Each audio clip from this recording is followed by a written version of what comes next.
Pourquoi la compétitivité des entreprises varie-t-elle autant d'un pays à l'autre? On pense parfois que la compétitivité d'une entreprise dépend essentiellement de la pression fiscale qu'elle subit dans son pays d'origine. Comme l'a montré Michael Porter il y a plus de 25 ans, les choses ne sont pas aussi simples. L'influence d'un pays sur la compétitivité de ses entreprises se manifeste de bien d'autres manières. Pour illustrer le diamant de Porter, on prend souvent l'exemple des prestataires de services indiens. Leur succès s'explique par la présence de 4 éléments. Des facteurs de production de qualité. L'Inde produit le plus grand contingent d'ingénieurs du monde, après les États-Unis. Leur bonne maîtrise de l'anglais facilite les interactions avec leurs clients américains et européens.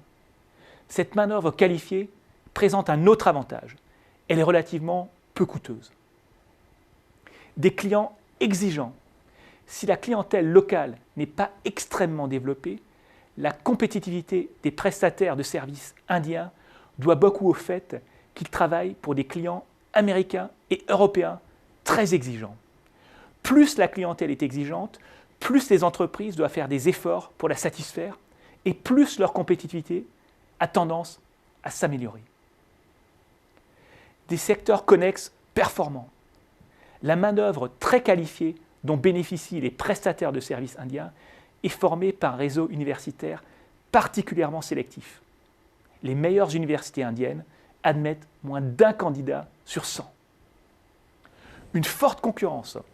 Enfin, la croissance fulgurante d'entreprises comme TCS, Infosys ou Wipro a suscité un phénomène d'émulation. La concurrence s'est accrue et a renforcé la compétitivité des prestataires de services indiens. Contrairement à ce que l'on pense parfois, la compétitivité des entreprises s'explique beaucoup moins par la pression fiscale qu'elles subissent dans leur pays d'origine que par 4 éléments. Des facteurs de production de qualité, des clients exigeants, des secteurs d'activité connexes performants et une forte concurrence. Pour améliorer la compétitivité des entreprises dans un pays, il faut donc travailler sur l'ensemble de l'écosystème et pas uniquement sur la fiscalité.